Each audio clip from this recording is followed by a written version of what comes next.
Hello बच्चों, आज के इस वीडियो में पार्ट 4 दो कविताएं 8th ग्रेड अभ्यास पुस्तिका कक्षा 7वीं हिंदी भाषा भारती की जो आपकी पुस्तक है, इसका पार्ट 4 हम सॉल्व करेंगे। पार्ट 4 का नाम है दो कविताएं। तो बच्चों, इस पार्ट में जो भी आपको प्रश्न दिए हैं सभी प्रश्नों के उत्तर विथ एक्सप्लेनेशन के साथ में आपको बताए जाएंगे, ताकि जो आपकी बुक है वह भी कंप्लीट हो जाए और साथ साथ में जो आंसर्स हैं वह भी आपको याद हो जाए।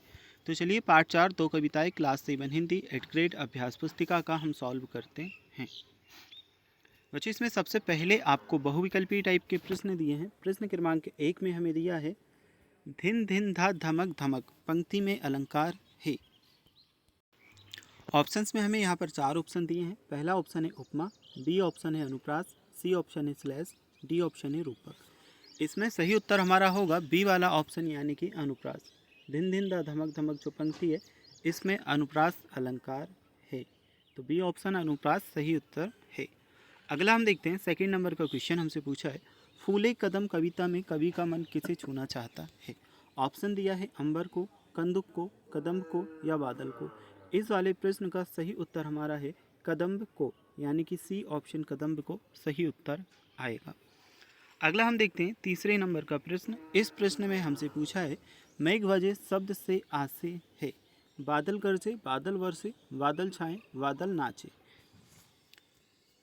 तो मेघ वजह से आसी होगा बादल गरजे, ए वाला ऑप्शन सही उत्तर आएगा। चलिए इसके बाद में देखते हैं जो चौथे नंबर का प्रश्न है। इस प्रश्न में हमसे कहा गया है कदम्ब के फूल के आकार की समानता है चंदन से, मेंढक से, गेंद से या बादल से। उत्तर हमारा आएगा सी ऑप्शन गेंद से। नेक्स्ट है हमारा 5वें नंबर का उपसर्ग के प्रयोग से बना शब्द है। ए वाला ऑप्शन है दादुर, बी ऑप्शन है दामिनी, सी ऑप्शन है हरिचंदन, डी ऑप्शन है अभिनंदन। इसमें डी ऑप्शन अभिनंदन सही उत्तर है। इन प्रश्नों के बाद में हमें रिक्त स्थान दिए गए हैं, इनके आंसर हम देखेंगे। नीचे दिए गए शब्दों में से उचित शब्द चुन करके रिक्त स्थानों की पूर्ति कीजिए। शब्द हमें दिए हैं लालची, सिंघाड़, वर्षा, आषाढ़, ललचाई, ग्रीष्म, दहाड़, किसान, जवान और श्रावण। छठे नंबर का अगर हम देखें तो इसमें हमसे कहा गया है मेघ वजह कविता में वर्षा ऋतु का वर्णन है, तो छठे नंबर के में वर्षा आएगा। सातवां पूछा है रिक्त स्थान का महीना बीतने के बाद कदम्ब खिलता है, तो श्रावण का महीना खिलने के बाद कदम्ब खिलता है। अगला हम देखेंगे जो 8वें नंबर का है मेघ वजह कविता में हल का इंतजार कर रहा है, तो मेघ वजह कविता में हल किसान का इंतजार कर रहा है। 9वें नंबर का हमारा प्रश्न है दादुर का कंठ, दामिनी की दमक, तो शेर की दहाड़। ठीक है, 9th नंबर के में हमारा उत्तर आएगा दहाड़। अगला है लालच शब्द में आई प्रत्यय लगाकर बनने वाला शब्द है। लालच शब्द में आई प्रत्यय लगाकर बनने वाला शब्द लालची है, तो 10वें नंबर में लालची उत्तर आएगा। जो आपके सही विकल्प और रिक्त स्थान दिए थे इन्हें हमने कंप्लीट किया। इसके बाद में जो आपके अति लघु उत्तरीय टाइप के प्रश्न हैं इन प्रश्नों को हम देखेंगे। तो प्रश्न क्रमांक 11 में हमें दिया है दादुर का कंठ खुला से क्या आशय है। इसका उत्तर हमारा होगा दादुर का कंठ खुला से कवि का आशय है बादलों के बरसने से प्रसन्न मेंढक टर टर कर गाने लगे। दादुर का कंठ खुला से कवि का आशय है बादलों के बरसने से प्रसन्न मेंढक टर टर कर गाने लगे। अब हम देखते हैं जो क्वेश्चन नंबर 12 है। इसे मेघ वजह कविता में किस ऋतु का वर्णन किया गया है। 12 नंबर की क्वेश्चन में आंसर होगा मेघ वजह कविता में वर्षा ऋतु का वर्णन किया गया है। तो यह है हमारे प्रश्न क्रमांक 12 के लिए उत्तर। मेघ वजह कविता में किस ऋतु का वर्णन किया गया है। उत्तर आएगा मेघ वजह कविता में वर्षा ऋतु का वर्णन किया गया है। नेक्स्ट हम देखते हैं 13वें नंबर का प्रश्न मेघ वजह और फूले कदम कविताओं के रचयिता कौन हैं। 13वें नंबर के प्रश्न का उत्तर होगा मेघ वजह और फूले कदम कविताओं के रचयिता नागार्जुन हैं।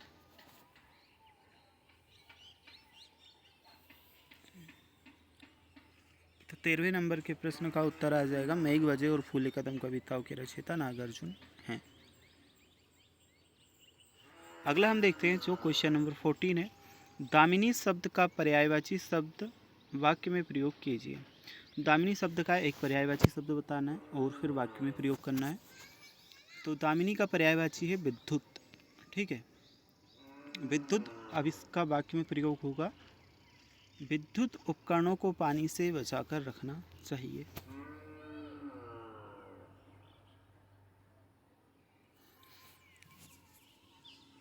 अति लघु उत्तरीय टाइप के जो प्रश्न हैं कंप्लीट होते हैं। यहाँ से जो हमारे प्रश्न हैं यह हैं लघु उत्तरीय टाइप के प्रश्न। तो पहले हम प्रश्नों को देखेंगे, इसके बाद में उत्तर समझेंगे। दो कविताएं पाठ से तुक वाले शब्दों का प्रयोग हुआ है, ऐसे तुक वाले शब्दों को खोजकर लिखिए।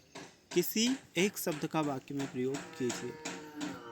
चलिए बच्चों, 15वें नंबर का जो प्रश्न है इसका उत्तर हम देखते हैं। तो तुक वाले शब्द यहाँ पर हमने लिखा है चंदन नंदन, बरस तरस, चमक दमक और रीता बीता। वाक्य में प्रयोग हमने यहाँ पर किया, जब पिताजी को उनके बेटे विवेक ने परीक्षा में फेल होने की खबर सुनाई, तब पिताजी उस पर बरस पड़े।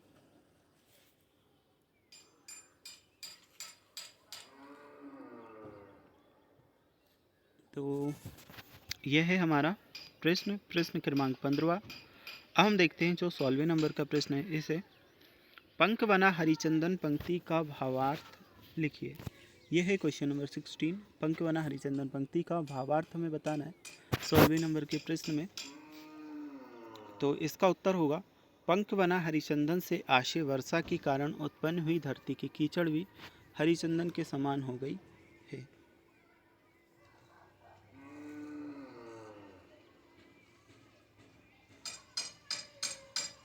ये हमारा कंप्लीट होता है। अब हम देखेंगे जो 17वें नंबर का प्रश्न है, इसे बादल का कोप नहीं रीता पंक्ति का आशय है।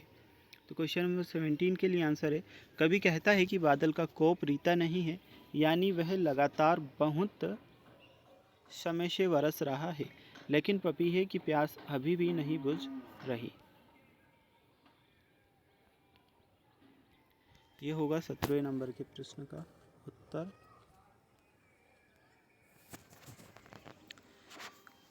तो क्वेश्चन नंबर 17 यहाँ से करने के बाद में क्वेश्चन नंबर 18 हम देखेंगे। ग्रीष्म ऋतु में प्रकृति में क्या क्या परिवर्तन होते हैं, अपने शब्दों में लिखिए। प्रश्न क्रमांक 18 के लिए उत्तर होगा, ग्रीष्म ऋतु में धरती सूख जाती है, हरियाली खत्म हो जाती है, जल की कमी होती है और गर्मी का अनुभव होता है। यह है 18वें नंबर के प्रश्न का उत्तर। ग्रीष्म ऋतु में धरती सूख जाती है, हरियाली खत्म हो जाती है, जल की कमी होती है और गर्मी का अनुभव होता है। प्रश्न क्रमांक 18 के बाद में प्रश्न क्रमांक 19 दीर्घ उत्तरीय टाइप का हमारा प्रश्न है। प्रश्न क्रमांक 19 में पूछा गया है, मेघ वजह कविता में वर्षा के किन किन रूपों का वर्णन किया गया है। मेघ वजह कविता में वर्षा के किन किन रूपों का वर्णन किया गया है, 19वें नंबर का प्रश्न है। उत्तर लिखेंगे, मेघ वजह कविता में वर्षा के कई रूपों का वर्णन किया गया है। कवि ने मेघों के आगमन से धरती का हृदय धड़कने और पेड़ पौधों के झूमने का वर्णन किया है। इन विवरणों के माध्यम से वर्षा के प्रभाव और सौंदर्य को दर्शाया गया है।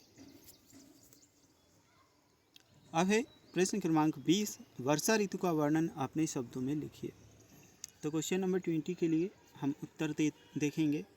वर्षा ऋतु का वर्णन अपने शब्दों में करना है। उत्तर आएगा, वर्षा ऋतु में बारिश के कारण प्रकृति हरी भरी हो जाती है, आसमान में काले बादल छा जाते हैं, बिजली चमकती है और ठंडी हवाएं चलती है, खेतों में फसलें लहलहाने लगती हैं और यह मौसम गर्मी के बाद ताजगी और शांति लेकर आता है।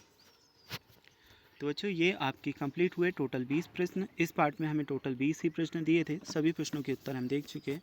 अब अगर आपको इसके बाद के पहले के या किसी और सब्जेक्ट के पाठों के उत्तर देखने हैं तो आपको हमारे चैनल पर प्लेलिस्ट में जाना होगा। वहाँ पर हमने सभी सब्जेक्ट के लिए अलग अलग प्लेलिस्ट बना रखी हैं, वहाँ से आप सारे वीडियोस देख सकते